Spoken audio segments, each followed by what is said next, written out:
Good morning. Welcome to Nigeria Now on TOS Television Network, your digital first Pan African news network. And by now you already know that on Nigeria Now, what I'll be doing is, bring you headlines from across Nigerian dailies this morning and just have to, review the very catchy headlines across the dailies. My name is Ade Suwelsoyi, and of course I have Adebayo Fajemi in the studio, to also do the analysis with me. Good morning and welcome to the show. Good morning. Me. Did you have a restful night? Yes, I did. Okay, very good. All right, moving straight into it. The Daily Independent this morning, and the very glaring headline there says, ASU adamant on strike, insist demands must be met. Federal government optimistic consensus will be reached soon. What do you think? I know we've, on the show several times, I think the whole past week we've talked about the back and forth between ASU and, the federal government. The federal government has said there was no need for them to go on strike, and ASU has said our demands haven't been met. But now, after the meeting yesterday, there's still no end to the strike. What do you think about that? Yeah, no, I think the only language that our government understand the most is strike. So, and don't forget that these people we're talking about also have families, they have desires, they have aspirations, and if there is no, what was it called, there is no requisite encouragement for them to ensure that, they also fulfill as individual. Of course, there is no way they will not resort to that, because you wouldn't want to work when there is no motivation for you. So I will just need to keep appealing to the federal government to ensure that, they give what is due to these people, because it is their right. If you know what researchers, professors are facing in Nigerian university, in fact, you will weep for them. But doesn't this defeat the purpose of quality education in Nigeria? If students have to go back and forth, stay at home, come back, stay at home, come back, and then at the end of the day just get tired of having to go to school. Of course, there is no way it's not going to affect. It will, and that's why we are saying that the federal government should give them what is it, so that they don't just play with the future of the of the students. Okay, all right. Moving away from that to the front page, of the Blueprint newspaper this morning, and it says it's an APC Championship. Consensus remains our best option. Buhari declares, says past chairman, product of consensus. Governors ratify zoning, March 26th convention. Let's allow President Tinubu decide. And the front page of the Daily Trust says it's still a 2023 presidency. South set to pick APC ticket as North gets party chair. Buhari wants new chairman through consensus. We were divided on timing of convention. El-Rufai, zero-sum gain ongoing, and that's Professor Kyari. So the national championship has been zoned to the north by the president.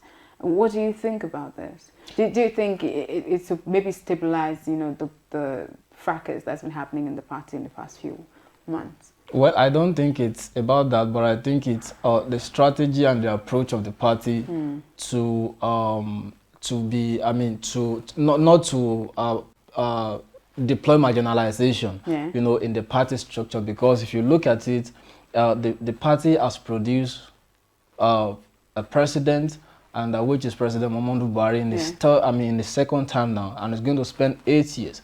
So, and if you look at the heterogeneous nature of Nigeria, the way we are wired, there are very many ethnics that make Nigeria. So now, if you say, okay, again, you want to zone presidency to the north, and so you want to zone the chairmanship of the party to the south, there is no way it's not going to bring political coloration. So now, people want to say, you want to marginalize us again, or are you the only one that is, that is being called Nigeria? So, but I think this is what is going to help, the party, and consensus that the president said is going to result to. I think they think it is what is best for them to ensure that, nobody is sidelined, no region is sidelined.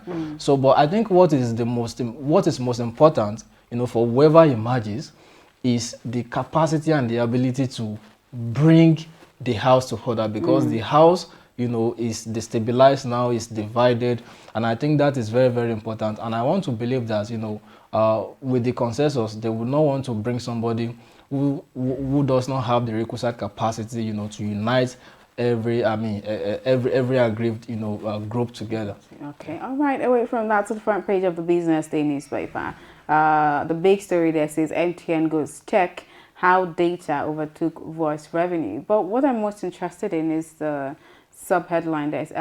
The other headline there is in subsidy, that's on full subsidy, labor threats for staff value destruction in Nigeria. So the NLC, Labour, has been threatening to go on strike if subsidy is removed and all of that.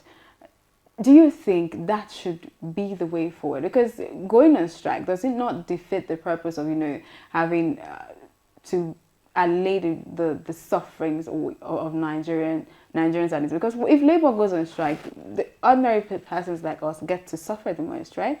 So they're saying full subsidy removal is going to, put pressure on the finances, standard of living of Nigeria. But going on strike, is that the way forward? Yeah, it's not really, but I think, when you want to fight a cause, you only deploy, whatever facts or whatever resources at your stake to ensure that, you get justice or your demand, is being met. So I think what Labour, is doing is they are deploying most of the factors, or let me say the major factor. And of course, if you have studied Nigerian society, especially the relationship between the government and the Labour, the only language that they understand the most is absolute strike. So when they declare strike, you see them running at us, okay, let's deliberate, let's come to the table and discuss. But until they resort to that, the government seldom listen to the people, and I think that is what they think is best for them, to champion this cause. But looking all the way back, every time that both the NLC, different unions have gone on strike, there's not been a significant improvement in anything. So does that not say that maybe strike action is not the most effective, tool to be used, maybe demanding something from the government? Well, I would say maximally that it's minor, but at least to a large extent, because when Labour go on strike, the government really wants to pay attention, because a lot of areas will be affected, and when those areas are affected, government will not be able to generate anything. So it's going to be like a total shutdown, and it's going to affect government. So that is when they tend to listen, and they want to rise to the occasion and say, okay, let's come to the table and discuss. So I think to a large extent it has been working. Okay. All right. Thank you. That's it for, today's episode of Nigeria Now. Thank you so much for joining me. Thank you very much. And thank you for staying with me until this time on Nigeria Now. Do not forget to join me again tomorrow, because I'll be back here, same time, same channel. But before then, follow TOS TV Network across all social media platforms. TOS TV Network on Facebook, Twitter, Instagram. Subscribe to TOS TV Network on YouTube. That's the channel on YouTube. And of course, stream our content on www.tostvnetwork.com. Thank you again. My name is Adesowa. I'll see you tomorrow.